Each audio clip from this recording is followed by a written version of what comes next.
مالك كده؟ ايه غيرك بالشكل ده؟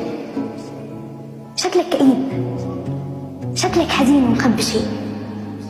بطلت تحكي من زمن ودفعت ليه طقطق تمن، وبقيت بتهرب من السؤال.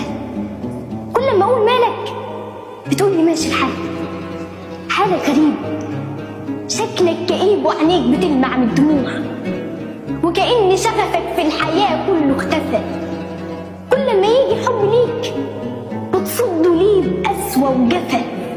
عينك بتبرد حتى لو شافت دفا. معقول كبرت؟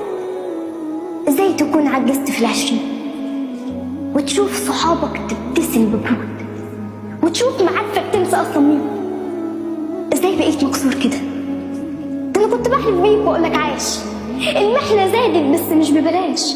ما تقولش خد شغفك باش، الجاي ده في صالحك. انت ابتديت مشوار والحلم جه وصالحك قالك بانه طويل، وقلت مش هتميل وفضلت ياما تشيل، وكانت بتتعدل وكنت ثابت لما الكل بيندل.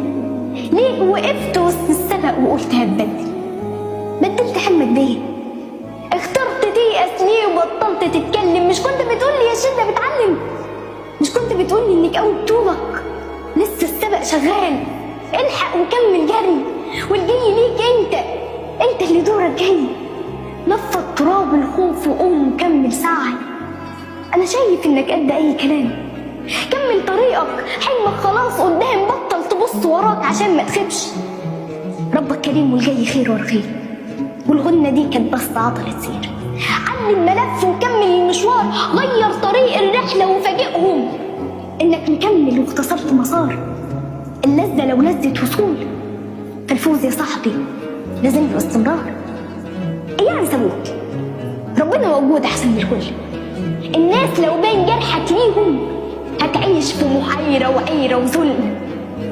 الناس ما تحبش حد احسن، والناس اطباعهم مؤذية. اياك تشتكي حزنك للناس ولا حتى تفضفض وتجادل.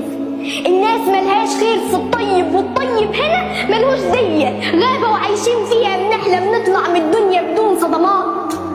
فعشان تطلع سالم وبخير لا تآمن غدر ولا تحاول تطمن او تحسن نية. خد بالك من صاحبك جدا وبلاش تتهور وتأمنه. الأذى ما يجيش غير من اللي قراب، ولا صاحب زمان عور فيا.